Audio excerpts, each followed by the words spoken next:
when they kept saying to Walz, your law, your state, you don't allow babies from botched abortions to die, do you? He said, absolutely not.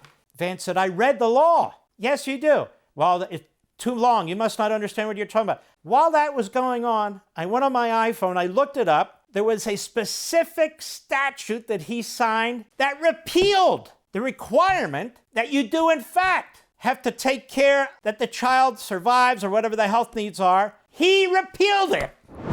Margaret Brennan, she is a nasty lady. And Nora O'Donnell is nasty too, dumb as a doorknob. But it was just grotesque. They pushed the entire left-wing agenda. Now, maybe I'm the only one, but about 2/3 through, I actually was starting to get bored because Tampon Tim was so underperforming. Vance had already pretty much mopped the floor with him. And I thought, okay, what's left? But it was good. Now, if you've read Vance's book, which I have not, but my wife did, she would be reading paragraphs from one chapter to another out loud to me last month. And I said, wow, this is amazing. She said, this guy's unbelievable. I don't know that anybody's ever grown up poorer than he did. I mean, it was poor. Appalachia, poor. They went without meals. They went without, it was unbelievable. And the family was broken and dysfunctional. And yet, look at this young man. Look at this guy. He never was a big problem to his family. 9/11 hits, he joins the Marines. He schools himself, then he goes to school. He winds up at Yale, starts a small business. And so they keep pointing at him. He didn't wind up building, he's for billionaires. Excuse me, you slob, you joke of a pathetic vice presidential candidate. That would be Tampon Tim. You don't hold a finger to this guy. You and your sicko, perverted ideas, your pathological lying. I was there in China during Tinanmen Square. Excuse me. You were there in the fall. That happened in the summer. Well, I'm a knucklehead. No, you're a liar. You lied about football. You lied about the National Guard. This is what you do. You're a liar. But I think the mask came off. No thanks to the phony moderators. And let me just say, my bugaboo here, will Republican candidates stop agreeing to debates that are moderated by this media that hate their guts? Will they please stop? Either come up with another form or don't do it. Now let me just give you, and you probably saw it yourselves, but just to underscore it, one of so many examples that can be given. They're pushing the left-wing agenda. And January 6th, they spent more time on January 6th than any other subject. They never got to the economy, that is the union. They never got to the hurricane problems, that is the failure of this administration, and the fact that she was, flying high on the West Coast with her billionaire and millionaire buddies for 4 days. They never got to any of these things. And January 6th, one of the things I do wish Vance had said is, wait a minute, it was Donald Trump that offered 10,000 National Guardsmen. It was Nancy Pelosi who turned it down. Would have been a nice answer. You can't be perfect when you're up there. You got a lot going on. But January 6th, we need to have an answer to that. And I have an answer to that. But let's go on. Let's take a look at this, just this brief moment. These CBS moderators. Go. Just to clarify for our viewers, Springfield, Ohio does have a large number of Haitian migrants. So stop right there. They're not supposed to be doing any fact-checking. This one in particular is a grotesque,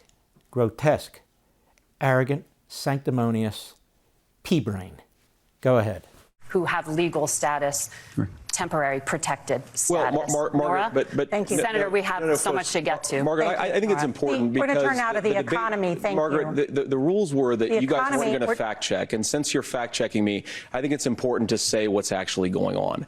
So there's an application called the CBP One app, where you can go on as an illegal migrant, apply for asylum or apply for parole, and be granted legal status at the wave of a Kamala Harris open border wand. That is not a person coming in, applying for a green card and waiting for 10 years. That is the facilitation of illegal immigration, Margaret, by our own leadership. Thank you, Senator, for describing the legal process. We have so much to get to, Senator. Those laws have been on the books since 1990.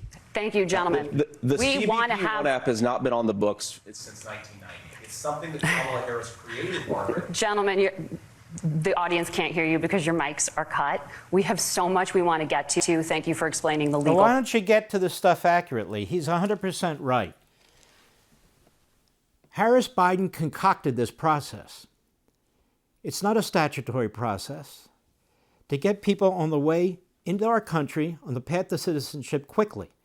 So when she says, I just want to tell you that most of those Haitians are there legally. No, they're not. And he's explaining it. And the idiot, Walz, says, that's been on the books since 1990. He doesn't even know what he's talking about. It doesn't matter. He throws stuff against the wall and so forth. This is not on any book. This is one of the things the Harris-Biden administration did. And so Vance is knowledgeable about this. My wife is too. She happened to work in this area, and she said he's 100% correct. I don't know what that's all about. But she fact-checks him, which she's not supposed to do under their own rules, and she's wrong. And there were other occasions for this.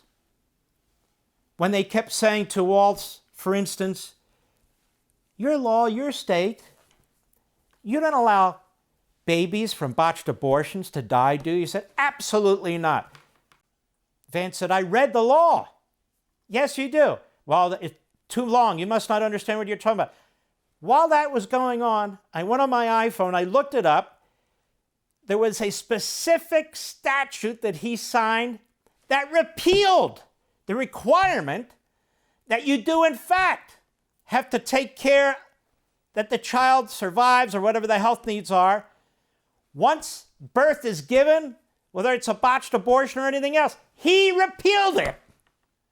So he lies, and Brennan pushes it to try and make Vance look like a fool when Vance is 100% correct. I posted it.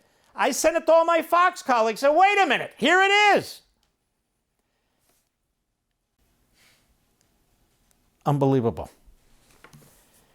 Well, our friends at Sky News Australia, they took a look at this too, because in the end, Walz couldn't hide a few things. Number one, he's a weirdo.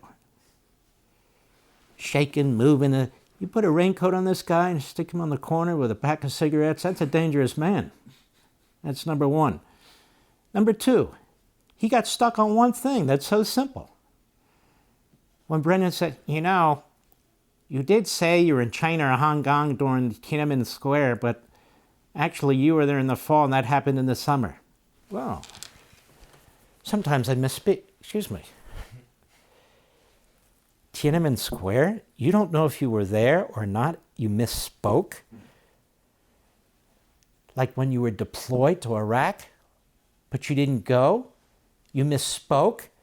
When you had honor coins made of your service in Iraq, when you have no service in Iraq? When you put out that you were the winning coach of some division in either Nebraska or Minnesota, when you were the assistant defense coach? Folks, I learned a long time ago, when you lie about little things, you lie about everything. For all this and much more, sign up for Levin TV.